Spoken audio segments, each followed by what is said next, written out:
December 7th, 1941, a date which will live in infamy. The United States of America was suddenly and deliberately attacked by naval and air forces of the Empire of Japan. Japan has therefore undertaken a surprise offensive extending throughout the Pacific area. The facts of yesterday and today speak for themselves. With confidence in our armed forces, with the unbounding determination of our people, we will gain the inevitable triumph, so help us God.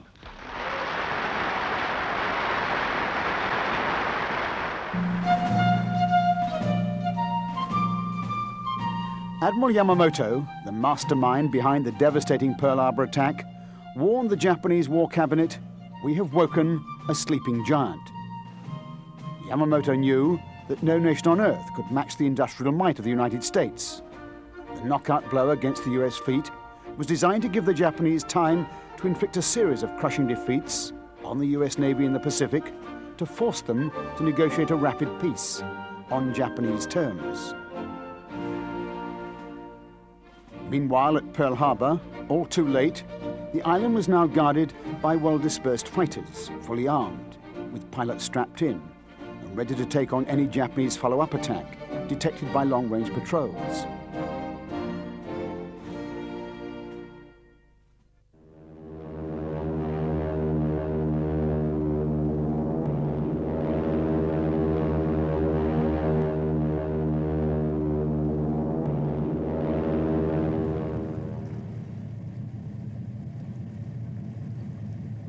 As the naval base raced to put itself on a war footing, on the deck of the submarine USS Grayling, Admiral Chester Nimitz, an ex-submariner himself, hoisted his flag as the new Commander-in-Chief of the US Pacific Fleet. He had a huge mountain to climb. Meanwhile, following the attack, the hatred of the Japanese was intense. All ethnic Japanese, 37% of the pre-war island population, had without exception been evicted from their homes and interned. For the US Navy codebreakers on the island, it robbed them of their vital Japanese speakers. Pearl Harbor became an island under siege. Nimitz knew that he didn't stand a chance against the Japanese fleet unless some of the battleships were repaired, however badly damaged they'd been. But effectively, he had just 3 fleet aircraft carriers, which had not been at Pearl Harbor. They now stood between Japan and complete victory. From Hawaii, long-range Catalina reconnaissance aircraft flew to the limit of their range, searching for any signs of a Japanese force. The question was, where would the next attack fall? Nimitz was desperate for some clue, and it could only come from one source, his codebreakers. Following the Pearl Harbor attack, the series of conquests promised by Admiral Yamamoto had created a vast Japanese Greater East Asia Empire, which covered a huge area of the Pacific. 10% of the Earth's surface now lay under Japanese rule. From 160 degrees west, southwards to the Pacific Islands, then westwards through the Coral Sea to menace Australia, and on to New Guinea, Java, Sumatra, northwest to Burma, Malaya, Singapore, and the Indian Ocean. The codebreakers worked round the clock to penetrate the Japanese battle plans. These were encrypted in a tough, high-level code called by the Americans JN25. Initially, all the codebreakers could do was to use the intercepted radio signals to position enemy transmitters, both ashore and afloat. But although they had no idea what the messages contained, the sheer volume of traffic suggested the build-up to another attack. The messages were intercepted by secret US listening stations and then sent via secure undersea cables to the codebreakers, working in a bunker in Pearl Harbor, struggling to decode the JN25 signals.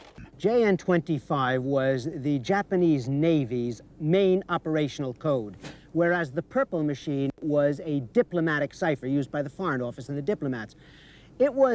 Purple was difficult to solve, but once solved was easier to go along with. On the other hand, JN25 was a more difficult code to solve, not because of anything inherent in it, but because we had fewer intercepts, therefore less to work on.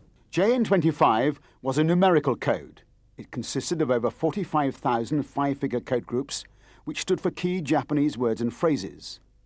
To these basic five-figure numbers, they added random numbers, taken from a top-secret codebook. Two numbers were added together by non-carrying arithmetic. Finally, the message was transmitted as a string of apparently meaningless numbers. In Pearl Harbor, Commander Joe Rochford was ordered by Admiral Nimitz to attack the JN25 code as a matter of supreme urgency. Without exaggeration, America's fate depended on it. His chief codebreaker was Tom Dyer. Everybody was drafted in to help, even the bandsman from the sunken battleship California. It was Dyer's genius to use the then brand new IBM tabulating machines to help number crunch. The task was to try to match numbers in the intercepted messages to actual Japanese words. A mammoth task in that pre-computer age. On top of that, he had to train men on crash courses to learn Japanese, the most difficult written language in the world. Well, the language is so foreign, if you forgive the expression, to non-Orientals. It's a completely different concept of pictographs, basically pictures representing words and ideas. And it's difficult. In order to read a Japanese paper, for example, one should know at least 2,000 and preferably 3,000 characters. Once the concept is achieved, then there's the business, the mechanical memorization of these characters. They can be everything from a simple one-stroke character, the word one is just one stroke, up to characters that have as many as 30 strokes within one character. Very, very complex. A major problem was the use in Japanese of what are called homophones, words which sound the same, but which have entirely different meanings. A good example is the word that is now a name of a popular watch, a Japanese-made watch, Seiko, S-E-I-K-O. It's made up of two characters, and offhand I can think of 4 or 5 different meanings, totally different meanings. In addition to the watch name, there is a word Seiko, which means success. There's a word starlight, steel manufacturer, sexual intercourse is one meaning of Seiko. A perfume is another one. And a resort to a dictionary would yield another 10 or 12 more, totally different characters. By early April 1942, the interception of JN25 signals became a flood. Something was clearly up. At last, after months of round-the-clock effort, they began to read scattered bits of the most secret Japanese signals. By the end of April, the codebreakers at Pearl Harbor were able to reveal to Admiral Nimitz details of a major Japanese attack codenamed MO. It was the invasion of Port Moresby in New Guinea, as a springboard from which to invade Australia itself. Operation MO was, like all Japanese operations, complex. On the 30th of April, the Japanese striking force, with 2 fleet carriers, Zukaku and Shokaku, 2 heavy cruisers, and a number of destroyers, sailed to cover the huge Port Moresby invasion fleet. The Japanese had no idea where any American warships might be. Admiral Nimitz, on the other hand, had from his codebreakers almost the entire Japanese plan for Operation MO. He dared not risk the loss of any more ships, but he had to defend Australia. Eventually, he sent 2 vital aircraft carriers, the Lexington and the Yorktown, screened by 2 cruisers and 7 destroyers. By dawn on the 5th of May, both the US and the Japanese fleets were in the Coral Sea, but neither side knew the location of the other. At first light, the Americans launched search aircraft to try to locate the Japanese ships. As a result of which, they found and sank the light carrier Shoho, separated from the main Japanese fleet, the first Japanese loss of the Pacific War. Welcome though that news was, when the pilots returned, the whereabouts of the powerful enemy battle force was still unknown. They could loom over the horizon at any moment. If that happened during a vital refueling operation, it would mean a disaster. And now the Japanese were fully warned that a major American carrier force was loose in the Coral Sea. By the night of the 7th, although the two massive fleets still didn't know the precise location of the other, they were in fact only some 40 miles apart, just a few minutes flying time by attack aircraft. The 8th of May dawned bright and calm. Within hours, search aircraft from both sides located their enemy. The Battle of the Coral Sea commenced. It was the first naval battle in history to be fought entirely by aircraft. 82 US bombers and covering fighters took off from the Lexington and the Yorktown to attack the Japanese ships. But their attack was only a partial success. The two Japanese fleet carriers were fast and well armed. One was bombed but not hit. The second was hit by two bombs which damaged the flight deck and started a fire.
Relied totally on their ability to break JN-25 to avoid a crushing defeat.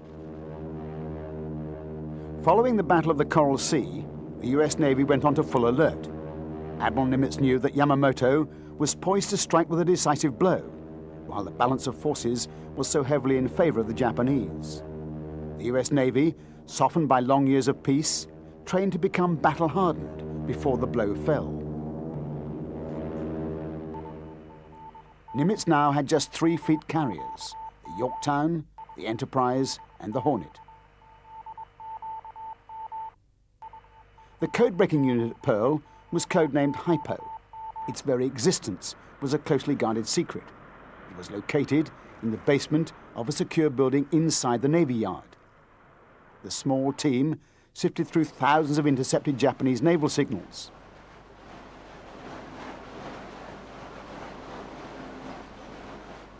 Joe Rochford, the team leader, slaved away night and day, searching for clues.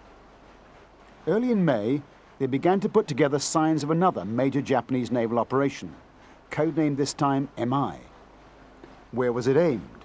Edwin Layton, Rochford's senior intelligence officer, came up with a target identification as simply 2 letters, AF. But where was AF? They had to know. Washington thought that AF was in the Aleutians, 3,000 miles away to the north. Others thought that AF must be Pearl Harbor itself, but Rochford guessed that AF could be Midway Island. He drew up a plan to test his hunch. Midway Island had no independent water source, and they were dependent entirely on a desalinization plant. And he suggested that if a message could be sent from Midway saying that they're short on water, send a tanker full of fresh water, that might cinch it as to the identification of Midway. So they got Admiral Nimitz's approval for it, called the commanding officer at Midway, told him to send a message in a low-level code that said they needed fresh water. And within 2 days, the Japanese had said, AF has a problem. They're short on water. And that was the proof they needed. As a result of this brilliant trap, the garrison on Midway was placed on full alert. But Washington believed firmly that the Japanese had fooled Rochford with the water message, and that the real target for invasion was still the Aleutians, the gateway to the US. But working literally round the clock, Rochford began to uncover what seemed to be the whole of the complex Japanese plan for Operation MI. Nimitz stuck his neck out. He ordered the attack on the Aleutians to be treated as a diversion. He placed his 3 remaining carriers to counter the Japanese Midway invasion fleet, solely on the evidence of his codebreakers. It was a tremendous gamble. If he was wrong, the US would lose the Pacific War. Everything now rested on a handful of American pilots who knew they had to take on the deadly Zero fighters. I was just a young fighter pilot and had been with my squadron only a couple months, but real eager to get out there and have at the Zero. As all of us in the squadron were, we were fired up to go, and we had one of the rudest shocks in our life when we first encountered the Zero. We never expected anything like it. It was such a tremendously maneuverable airplane that it was unbelievable. The first time I know that I had one in my sights, I was just ready to punch the pickle, and away he went, zoom, right out of my sight. And it was unbelievable. Well, Zero could outmaneuver us all over the place, but the Zero could not take any punishment. If you got a good burst in Zero, why, it would blow right away. So that was our advantage over the Zero. Yet 1 for 1, it was a bad day to fight a Zero. As the American Wildcat fighters maneuvered on the carrier decks, Washington held its breath. Was Nimitz right? The answer soon came. Search planes located 4 huge Japanese carriers heading for Midway. They were undoubtedly the main strike force. Navy gunners prepared to defend their ships. From Midway, Army Flying Fortress bombers took off to bomb the Japanese carriers, which were only 200 miles out from the island. The bombers had barely left when the first wave of Japanese planes arrived over the island. John Ford, the Hollywood director, happened to be on Midway filming for the US Army. This is film he took during the actual enemy attack.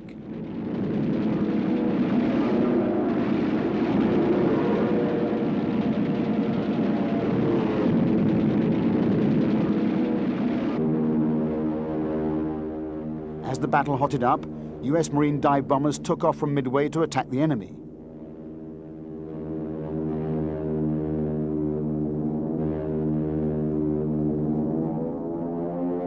But most of the defending fighters were shot down by the more experienced Japanese pilots. The attacking aircraft controlled the skies over the island.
As the Japanese attack planes returned to their carriers, a wave of American aircraft left the teak decks of the Enterprise and the Hornet and set course for the enemy ships now 200 miles away.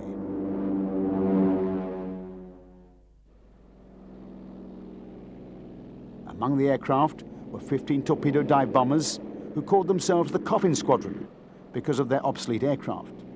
Every one was to be shot down without scoring a single hit. It was the high noon of the battle. On the decks of the Japanese carriers, the aircraft were being hastily refueled and rearmed for a follow-up attack. The 15 American torpedo bombers were blasted out of the sky.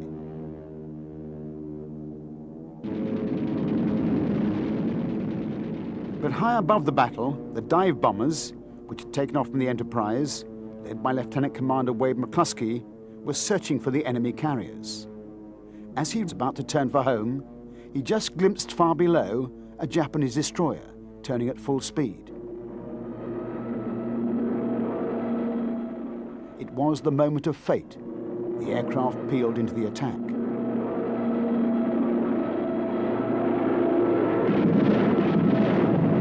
The first bomb struck at 10:26, the last at 10:30. In those 4 minutes, 4 Japanese fleet carriers were fatally hit and set alight. They were all to sink. The Battle of Midway, indeed the whole Pacific War, was turned. Never in the history of war has there been such a rapid change of fortune. One Japanese carrier, the Hiryu, was not attacked, and her torpedo aircraft set upon the American carriers.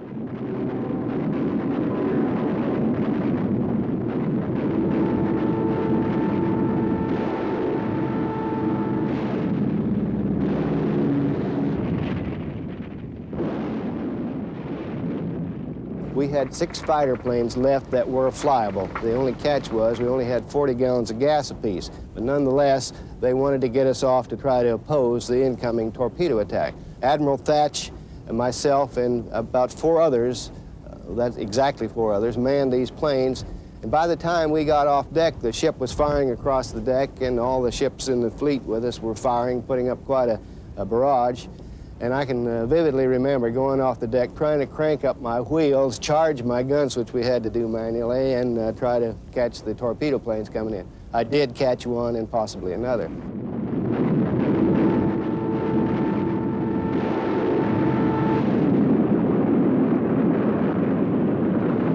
I saw her get hit. I saw the torpedoes hit her, and there was no way, of course, to land back aboard, and so ended up landing on the Enterprise, which is about 40 miles away. And very happy to get aboard with very few gallons of gasoline left.